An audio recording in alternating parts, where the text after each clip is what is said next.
I'd like to introduce to you that person who in 1988 did not know who she was, and a person that today is not only aware of who she is, but also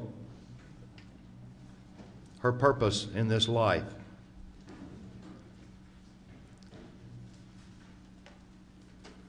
I would also like to introduce a person who changed my life forever. Cathy O'Brien, thank you.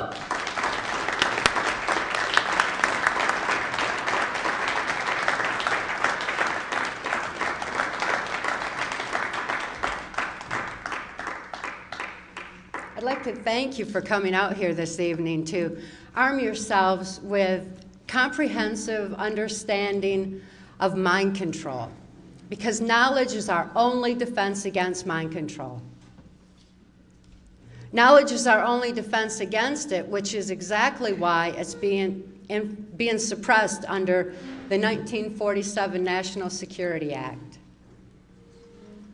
There's a small handful of criminals that are in control of our government and in control of our country, that are in control of our information, and they're suppressing pertinent facts such as mind control and hiding under the National Security Act. That's national security that's threatening the security of our nation when it allows for crimes against humanity like tortures to continue, when it allows for mass mind control mechanisms to go into place through social engineering that keeps us all warring with each other and not really understanding exactly what it is that's going on in our world. We all formulate our thoughts, our opinions, and ultimately our actions based on what we know.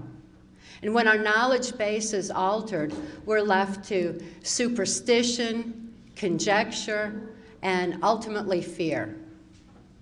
And fear is a strong basis for mind control, whether it's a kind of mind control that is the mass mind control over a whole society, or if it's the kind of absolute robotic mind control that I experienced under MK Ultra on a White House Pentagon level.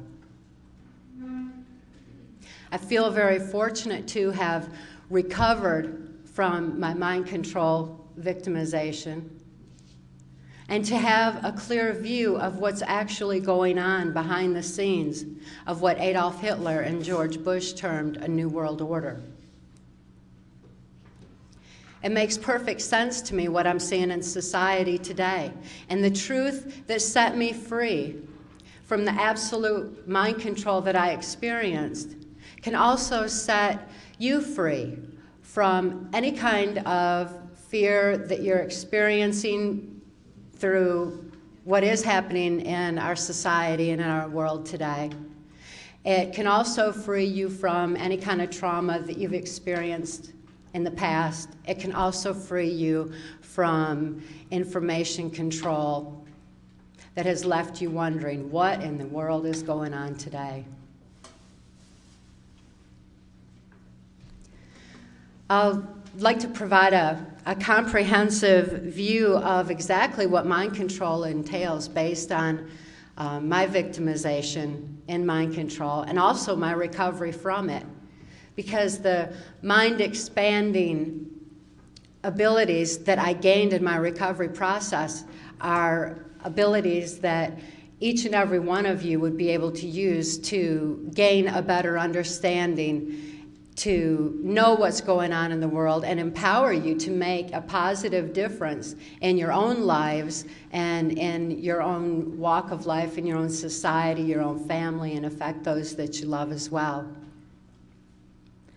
In 1957, I was born into a multi-generational incest-based family. My father had been sexually abused. His mother was a prostitute. My mother had been sexually abused, and her father was military intelligence and ran a Blue Masonic Lodge.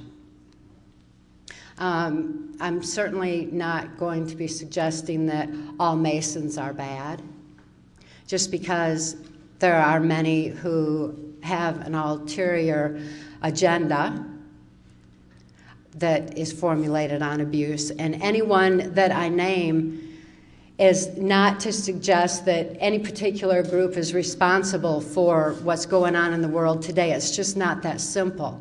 There's good and bad in everything, and it weaves in and out of society. And in my situation, I thought that the whole world was involved in abuse.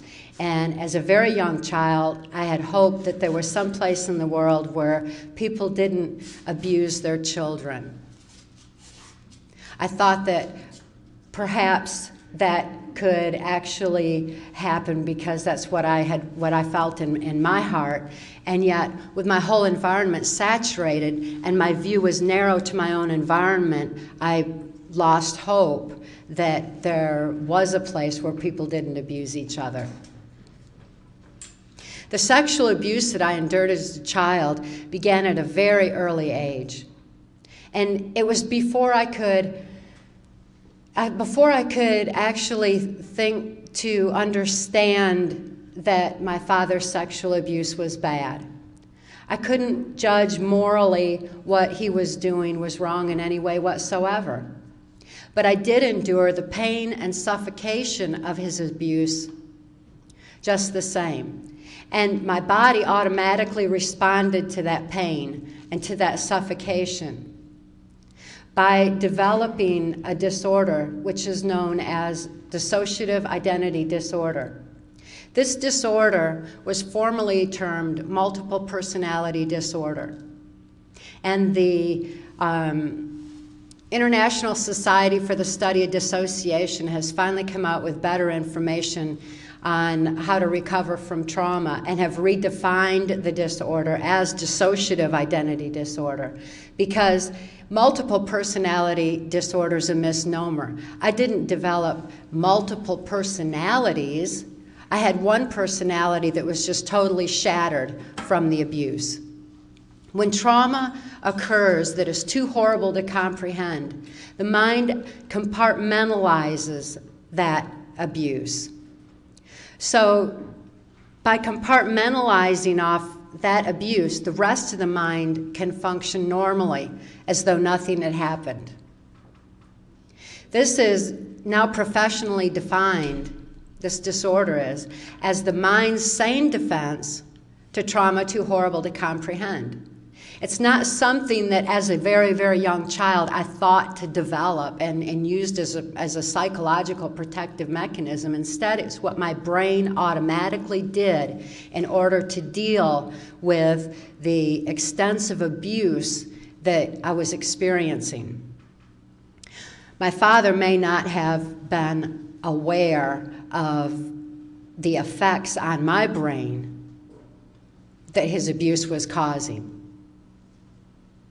Not until much later, when his sexual abuse used as expanded into child pornography.